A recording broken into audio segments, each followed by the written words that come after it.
come back, jump in. Well, look, we are in a real intense conversation, and we appreciate it so much because we got love for the student athletes. You know, we want to see people do well and be well. So there's been a lot of conversation that we've been having relative to whether or not it is fair to appropriate student athletes in the 21st century as the new slaves. So I want some of our coaches to share some of the commentary that they were sharing in between the break. Coach Jermaine Johnson was talking about coaching strategies and effective coaching strategies. Coach Anderson brought up some stuff about the use of corporal punishment as motivation, and Coach McKinney brought up some stuff too. So y'all share some more of those thoughts again that y'all were sharing just a second ago.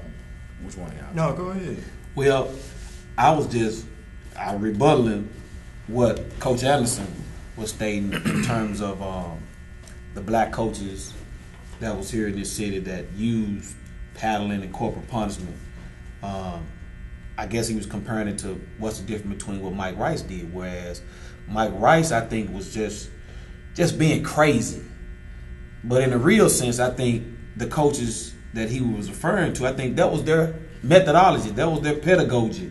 That's all they knew. You know, they didn't understand professional development, going to seminars, really watching tape, and really running an effective basketball program. Okay. That was their motivation.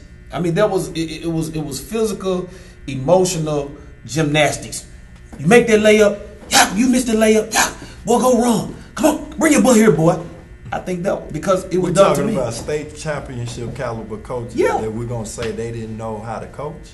I think that the reason I have brought up the whole thing about the corporal punishment is to say we're trying to say that what Mike Rice did at Rutgers, are these kids the new slave? And what I'm saying is, if a black coach had did it, well, black coaches have done it, right? And those kids didn't fight back, and well, that was over the top.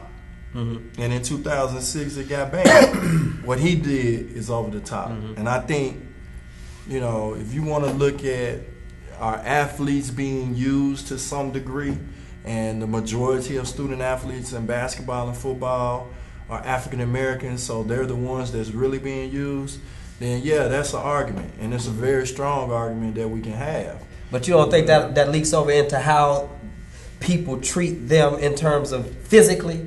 You know, now let me tell you what I think though, and I want us to try to transition to where we're going with some of this. When I hear these strategies, right, which were strategies, they were strategies, and just because somebody wins a state championship don't mean that they're a good coach, right? Now I'm not saying that, of course, you know, Coach Jay, you all, you know, but. And it's the tradition. Like with Melrose, growing up, Melrose, you know, go all the way back to Finch now. It's tradition. A lot of times good players are going to want to come there anyway. Might not have shit to do with coaching. Right. And what I think that method was an attempt to brand these young black, especially male athletes as strong, masculine, manly men. You can handle that. Yeah, you know, that's supposed to be, you know, if you can't, similar to what Coach McKinney was talking about earlier, there's a whole notion of student athletes nowadays, quote unquote, soft, whatever that means. So it seems as though we are appropriating a certain type of brute, savage manhood with athleticism. Let me jump in. And this is not about whether the coach was black or white. I think that got something to do with Well, in terms of the analysis. As far as, it don't matter whether it was a black face or a white face doing this. It's the fact that all of us know, and see, you know, I'm trying to pull Coach Anderson out because he know what's happening. The problem is, just because you look like me don't mean just because we wear the same uniform color don't mean we're on the same team. Yeah. There's a lot of black people that prescribe to the notion of the hierarchical structure of whites being up here and we're down here. Everyone knows that they can do this to black men. Yes. Everyone. Black men know they can shit on black men physically. White men know this. Society has told us you can do this and get away with it. So I don't want to deal with it. Doesn't even matter whether Coach Rice white, black coaches do it too. That don't make it right. Yeah. And the thing about it is that everyone knows that you know, you hear all these different dialogues about, well, the athlete is not a slave, particularly the pro athlete, because he's being paid and compensated. But if these people, a slave in essence, slaves get paid. Yeah, and they black slaves get paid. No, some of them actually got money. Right, if you go to Afghan studies, they got paid. Yeah. You know, not shit, but they got paid. But the thing is, if someone controls your every particularly occupationally. Yeah. Right? If they control your every move or endeavor, you are enslaved to them. And that's why no one, y'all are high school coaches. How scared are some of these boys to say anything, maybe not to you guys, but to other people, because they're knowing coach can help me get more, coach might give me more PT, coach can talk to this coach, he might, you'll hear athletes, even here, I hear athletes in my classes, all of them think they going pro. Yeah.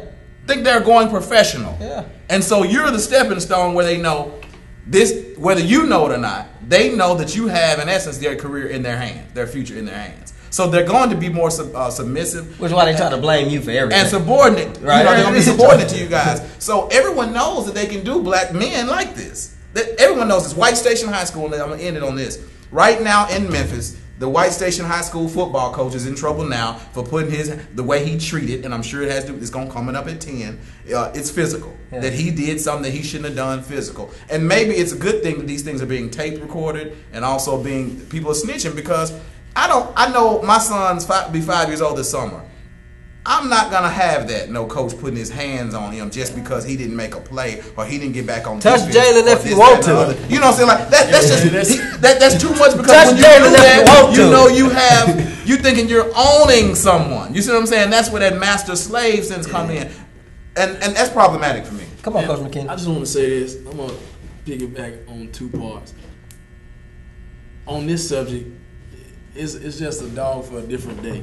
At one point, like Coach said, paddling, those strategies were used, and they won, so they thought that was the best thing to do for generations. A lot of older coaches, that's why black coaches. Yeah, older black coaches. I'm gonna get to the other. Coach, why you keep throwing that black though? But I mean, they still prescribe because they know who else got whooped on a regular. Okay. Slave master made a lot of the black farmers on the plantation whoop those niggas. There you go. Hey, look, this is just prescribing to the white ideological belief of how to control the black man. Let them finish. So we are part, as black men, we are part of that then.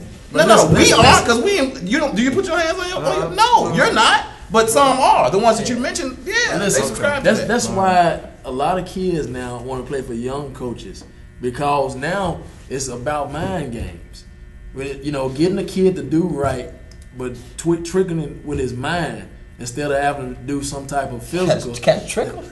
Damn. Trickling him with his mind to get him to do right. That's why people call Phil Jackson a Zen master. I got you. You play with and exercise a player's mind to get them to do what you want instead of putting hands on. And if you think about this, like most of these kids, and I was going back to that subject we talked about off the air, like they look at, if I'm a player, they look at another black coach as older them. Yeah. So then they feel like if this coach make them do something or holler at them or just pull them somewhere to do something, they reject that, they get insubordinate, and then they talk to them any kind of way. But like, I can guarantee 9 out of 10 white coaches, can tell a black kid what to do, and they're going to do it. Some of them may be slow to do it, but they're going to do it. And like I said, it goes back to like the whole generation. Y'all should have heard my Coach Johnson impersonation over the don't break. do that again. Do you remember last year in the NCAA tournament when Sean Woods, he was head coach at Mississippi Valley State. Right. He put his hand. He shoved it. Yeah. They made a big spiel over there. Well, that goes back to what Coach Anderson was saying, what the old school coaches used to do. It was more so motivation. Whereas this guy at Rutgers, let's go back to the real facts. He was crazy. Throwing balls. I can't see an old school Memphis. I'm not gonna call names. Just throwing balls that they play. Just at the head too sometimes. Yeah, but I can see them paddling for missing layup. Right. That was their methodology. But back to this, because you said something about motivation. So that's how I really want us to shift gears. Because if somebody is being treated as a slave in that context, they may be getting money, but crumbs, at best. When I think about you, Coach Jay, you was telling me this even before the show started today. You may be the only coach in the state of Tennessee that have given every one of your seniors since you've been coaching a scholarship to play in college, right? Correct. Which speaks something to your motivation, right? So, which means you're not just looking at this as some opportunity, and not to mention you ain't jumped ship. You signed Adonis Thomas, who you coach. If you sign him, then you better give me a job too. So clearly it speaks something to your motivation, right?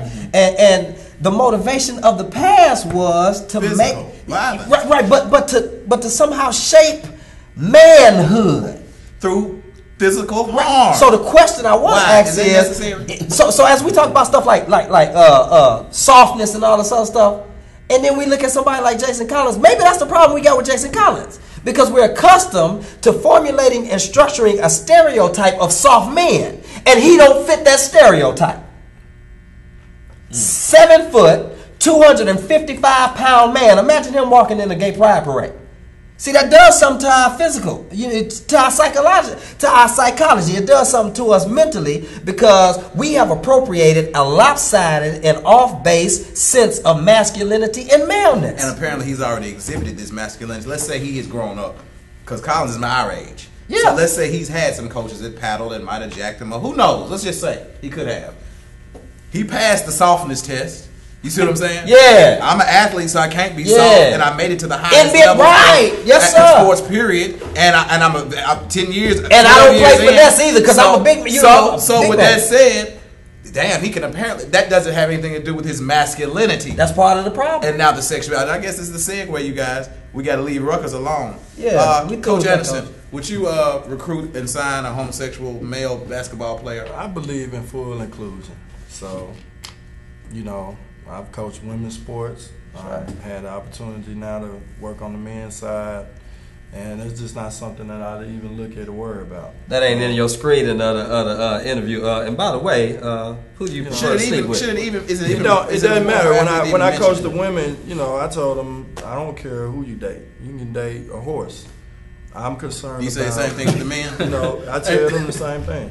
The same thing I tell the men, I tell them. I hope that's hyperbole. I said, I don't care who you date. As long as when you step in here and you step on this court, you doing what I'm asking you to do. But I'm good with it. Now, when what you're doing or who you're dating starts interfering with what we're doing out here, I got a problem. But let me say something, because I know you. We got a relationship. You are concerned with kids, student athletes, more so than just what they do on the court. That's one of the things that makes you who you are, right? So I don't want to paint it as if you're just, because that would fall right back into the lines of the new slave. Whatever you doing for me in between this 94 feet is what I'm concerned about. But I don't think that's what you're saying. I think when you're working with people, there has to be some separation. Okay. I'm not trying to control anybody's entire life. Right. My focus is what you're doing academically, right, what you're doing athletically. Okay. Gotcha. I'm not going over to the dorms trying to catch you doing something. Yeah. It's rules over there. It's people that sit over there all day long. That's getting paid. Yeah. That's their job to make sure you following the rule. Right. I'm not gonna pop up over your house. Don't pop over on mine. So I think everybody needs their own space to be who they are. Okay. But when you sign up to be a student athlete at the collegiate level, that's a job, and you're here to do that job. And as long as you're doing your job, you're the pastor and you're the professor. You're doing your job at Lemoyne or whatever university or college you're teaching at. Once you leave that, you have your own life. What you gonna do? Yeah. Right. And they should have that same freedom. Is it even important? Why are these athletes coming out like with Brittany Griner? Let's talk about that after the break while we got ample time. Yeah. But so that's what we got next. What all of y'all been waiting on. We're gonna get into the whole issue of Jason Collins and his coming out party. Holla back. Real shit back, it's a miracle. Rap been laughable over the last year to reflecting like a mirror through who is the real living proof. I'm back with the classical shit. I'm back lyrical substance like bowls of kush into a vaporizer, and then I vaporize you. My paper may surprise you. No need to brag on my paper, cause I'm a naturizer. I vibrate higher, the truth break liars. I toast to us and those like